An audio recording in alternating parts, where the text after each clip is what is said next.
और अब बात करेंगे चंद्र विजय की। किस तरीके से यहाँ पर चंद्रयान उतरा, उस पॉइंट को प्रधानमंत्री नरेंद्र मोदी ने यहाँ पर एक नया नाम दिया। उस पॉइंट को कहा गया है कि अब शिव शक्ति कहा जाएगा। और प्रधानमंत्री नरेंद्र मोदी जब वैज्ञानिकों से बातचीत करने के लिए पहुंचे हुए थे तो किस तरीके से भावुक हो गए थे, वो तस्वीरें भी आपको दिखाएंगे कि प्रधानमंत्री किस तरीके से यहाँ पर भावुक हुए थे। लेकिन प्रधानमंत्री नरेंद्र मोदी ने यहाँ पर साफ कहा है, वैज्ञानिकों के परिश्रम को सैल्यूट करते हुए प्रधानमंत्री नरेंद्र मोदी भावुक भी हुए। उन्होंने हाथ जोड़ करके धन्यवाद भी किया और धन्यवाद करने के साथ साथ उन्हें सैल्यूट करते हुए कहा कि आपने जो कर दिखाया वो किसी ने सोचा भी नहीं था, आपने वो किया जो हमारी सोच से भी परे था। लेकिन प्रधानमंत्री इस दौरान भावुक हो गए। क्या कुछ कहा प्रधानमंत्री ने, आपको सुनवाते हैं।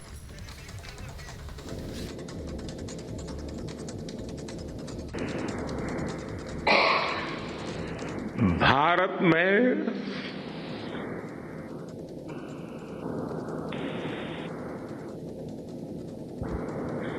आते ही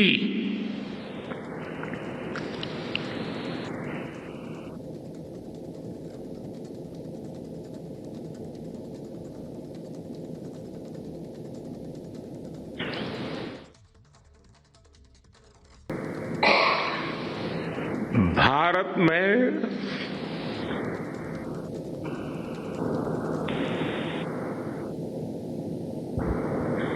आते ही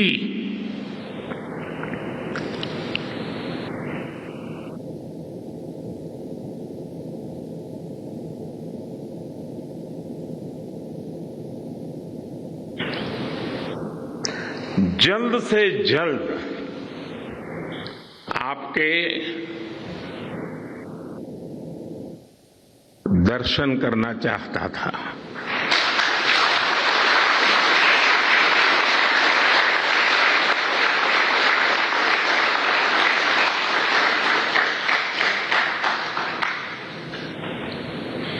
आप सबको सैल्यूट करना चाहता था।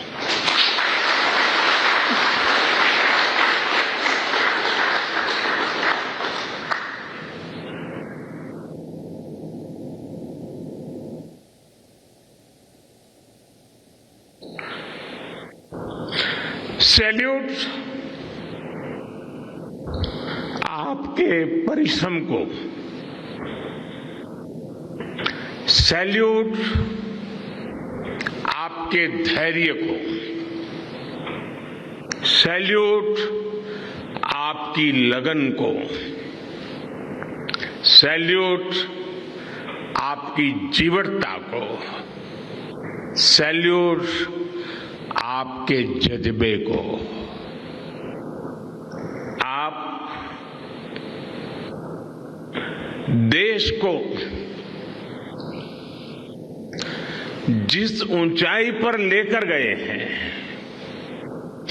ये कोई साधारण सफलता नहीं है। ये अनंत अंतरिक्ष में भारत के वैज्ञानिक सामर्थ्य का शंखनाद है।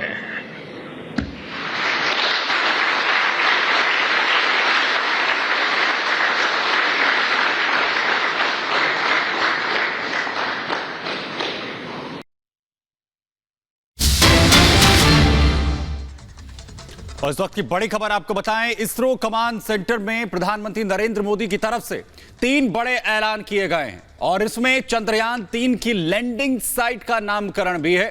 चंद्रयान 3 जहां उतरा उस जगह को अब शिव शक्ति पॉइंट के नाम से जाना जाएगा। इसके अलावा चंद्रयान 2 के जहां पर पद चिन्ह हैं उसके जगह का भी नामकरण किया गया है और उस पॉइंट को अब तिरंगा पॉइंट के नाम से जाना जाएगा। 23 अगस्त को जहां प्रधानमंत्री नरेंद्र मोदी ने अब स्पेस डे के नाम से मनाने का भी ऐलान आज किया है। मेरे परिवारजनों, आप जानते हैं कि स्पेस मिशंस के टच डाउन पॉइंट को एक नाम दिए जाने की वैज्ञानिक परंपरा है। चंद्रमा के जिस हिस्से पर हमारा चंद्रयान उतरा है, भारत ने उस स्थान के भी नामकरण का फैसला लिया है।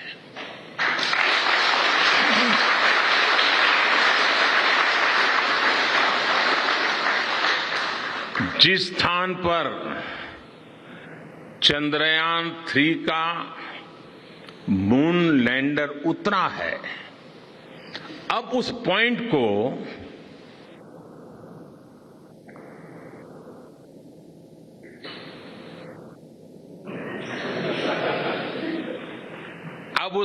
को शिव शक्ति के नाम से जाना जाएगा। हमने प्रण लिया कि जब चंद्रयान 3 सफलतापूर्वक चांद पर पहुंचेगा, तब हम दोनों पॉइंट का नाम एक साथ रखेंगे।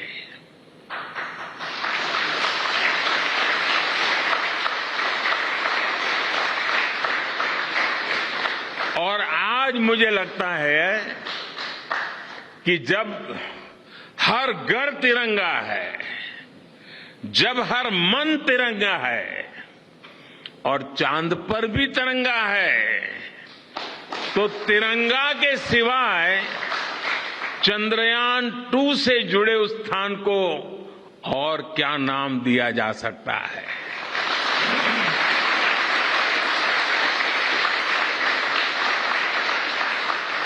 इसलिए चंद्रमा के जिस स्थान पर चंद्रयान 2 ने अपने पदचिन्ह छोड़े हैं, वो पॉइंट अब तिरंगा कहलाएगा। हमारी युवा पीढ़ी को निरंतर प्रेरणा मिलती रहे, इसके लिए एक और निर्णय लिया गया है। 23 अगस्त को जब भारत ने चंद्रमा पर तिरंगा फहराया, उस दिन को अब हिंदुस्तान नेशनल स्पेस डे के रूप में मनाया जाएगा। तो प्रधानमंत्री नरेंद्र मोदी को आपने सुना और हमारे साथ ग्राउंड जीरो से हमारी सहयोगी अनामिका पांडे जुड़ गई हैं। अनामिका, पहले तो अनुसंधान के बारे में कहा गया, उसके बाद स्पेस डे के बारे में कहा गया और उसी के साथ चंद्रयान 2 और 3 के जो पदचिन्ह है वहां को लेकर के भी अब नामकरण कर दिया गया है। ये बता रहा है मीनाक्षी कि किस तरह से प्रधानमंत्री लगातार दक्षिण अफ्रीका से लेकर ग्रीस और ग्रीस से जब भारत आए हैं तो उनके दिमाग में यही चल रहा था कि कैसे इन पॉइंट्स को चिन्हित किया जाए, उन पॉइंट्स को अलग नाम दिया जाए और कैसे इसरो को और वर्ल्ड लेवल पर और बड़ी पहचान दिलाई जाए। अब उन जगहों का नामकरण हो गया है, लेकिन साथ ही साथ प्रधानमंत्री ने आज इसरो के वैज्ञानिकों को एक नया टास्क भी दिया है। प्रधानमंत्री ने जो रिटायर्ड वैज्ञानिक हैं उनकी सहायता से अब और साथ ही देश के और राज्यों के मंत्रियों के साथ मिलकर अब देश को और आगे बढ़ाने का एक नया टास्क दिया है। प्रधानमंत्री ने यह साफ कहा कि बिना होमवर्क के बच्चे आगे नहीं बढ़ते हैं, इसीलिए आज वो एक होमवर्क देके जा रहे हैं। देश के युवाओं के लिए भी होमवर्क दिया उन्होंने, वैज्ञानिकों को भी होमवर्क दिया और जिस तरह से वो इसरो चीफ से मिलते नजर आए, उन्होंने इसरो चीफ की पीठ थपथपाई, उनको गले से लगाया। उससे एक बात तो साफ है कि एक बड़ी सफलता के बाद इसरो चीफ को और इस पूरी टीम को, जिन्होंने इस मिशन को कामयाब बनाया है, उस टीम को गले से लगाने के लिए, उनसे मिलने के लिए प्रधानमंत्री कितने बेताब थे। इसी दौरान प्रधानमंत्री ने यह भी साफ कहा कि मैं आपके दर्शन के लिए बेताब था। आपको दिक्कत जरूर हुई होगी मेरे सुबह सुबह यहां पहुंचने से, लेकिन मैं आपके दर्शनों के लिए बेताब था। मैं वहां पर काम से गया था, लेकिन मैं उस काम को बीच में छोड़कर नहीं आ सकता था। इसीलिए मैं जैसे ही भारत की धरती पर उतरा, सबसे पहले मैं आप लोगों के दर्शन के लिए आया। प्रधानमंत्री के इन शब्दों से इन वैज्ञानिक जिन्होंने इतना बड़ा काम किया है और आने वाले समय में लगातार इसरो की ओर से और मिशन की तैयारी की जा रही है। बिल्कुल अनामिका, बिल्कुल। हमारे साथ स्टूडियो में साइंस कम्युनिकेटर अजय शर्मा भी मौजूद है। अजय शर्मा, जो 3 बड़े ऐलान, उसमें मैं सबसे अहम समझना चाहूंगी शिव शक्ति। प्रधानमंत्री आध्यात्मिक भी हैं, विज्ञान पर भी उनका उतना ही विश्वास है। ये अध्यात्म और विज्ञान का एक समागम और उससे निकला शिव शक्ति। जी बिल्कुल, देखिए जो नाम है इसकी अगर हम इस नाम को समझने का प्रयास करेंगे तो ये नाम कुछ हमें ऐसे समझना चाहिए। 18 जून 2004 हिग्स बोसोन यानी गॉड पार्टिकल का जिसको नाम दिया गया, जिसमें बोसोन जो सत्येंद्र नाथ बोस इंडियन साइंटिस्ट के नाम पर उसका नाम है, उसका जब आविष्कार हुआ सर्न की जो स्विट्जरलैंड में लेबोरेटरी है सबसे बड़ी, तो बाद में भारत सरकार से एक गिफ्ट के रूप में मांगा गया कि आप कुछ अपना सिंबल के तौर पे भेजिए। वहाँ भारत सरकार ने 2 मीटर कांसे की बनी हुई जो मूर्ति है वो नटराज यानी जो शिवजी के रूप हैं और वो डांस करती हुई जो एक नृत्य की शिवजी की प्रतिमा है उसको वहां पर भेजा और उसको वहां बहुत प्राइम लोकेशन के ऊपर उन्होंने स्थापित किया सर्न की लेबोरेटरी में। वहां जब वो स्थापित की गई तो उसको लेकर के अनिल काकोदकर जी जो भारत के बहुत बड़े वैज्ञानिक हैं, बहुत योगदान है, वो लेकर गए थे। उसके बारे में इंटरेस्टिंग फैक्ट मैं आपको बताता हूं कि क्यों उस लेबोरेटरी ने उस जो प्रतिमा है शिव जी की, नटराजा की, नृत्य रूप की, उसको स्थापित वहां पर क्यों किया और उनका उसको लेकर के क्या नजरिया है। तो उसमें जो सबसे फेमस जो प्रमाणिकता वो है फ्रिट्जोफ कैप्रा, जो एक ऑस्ट्रेलियन बोर्न अमेरिकन ऑथर भी हैं, फिजिस्ट भी हैं बहुत बड़े, जिन्होंने सेंटर ऑफ इको लिटरेसी की बर्कले में स्थापना भी की कैलिफोर्निया में। वो क्या कहते हैं, पहले तो कॉस्मिक डांस को समझिए कि कॉस्मिक डांस अपने आप में एक डांस है लाइफ के लिए, जिसमें ब्रह्मांड के निर्माण, संरक्षण और विनाश को समझने का और मुक्ति से परे जाने का यानी कि उस आध्यात्मिक जीवन में जाने को वो सिंबल करता है, दर्शाता है। तो क्या कहते हैं हमारे जो ये भौतिक विज्ञानी हैं फ्रिट्जोफ कैप्रे, ये कहते हैं सर, इन्होंने अपनी बुक में लिखा और जो प्रतिमा है उसके साथ में क्या लिखा हुआ है, अगर किसी को मौका मिले कभी, मैं एज इट इज वर्ड पढ़ रहा हूं। सैकड़ों, उनका जो लिखा हुआ है वो है, सैकड़ों साल पहले भारतीय कलाकारों ने कांसे की एक सुंदर श्रृंखला में नृत्य करते शिव की दृश्य छवि बनाई। हमारे समय में भौतिकवादियों ने आप एक्सप्लेन कर रहे हैं और जिसका आपने जिक्र भी किया, माफी चाहूंगा क्योंकि मुझे एक छोटे से ब्रेक के लिए यहां पर रुकना है, लेकिन बात यह है कि भारतीय जो सभ्यता है उसके अंदर आध्यात्मिक तौर से भी लगातार, प्रधानमंत्री भी इसका जिक्र जो है वो कर रहे थे, कैसे हम हजारों लाखों वर्षों से पहले ही आज जहां पर पहुंचे हैं, ऐसी जो हमारी गणनाएं हैं पहले भी होती थी। छोटा सा ब्रेक हम यहां पर ले रहे हैं।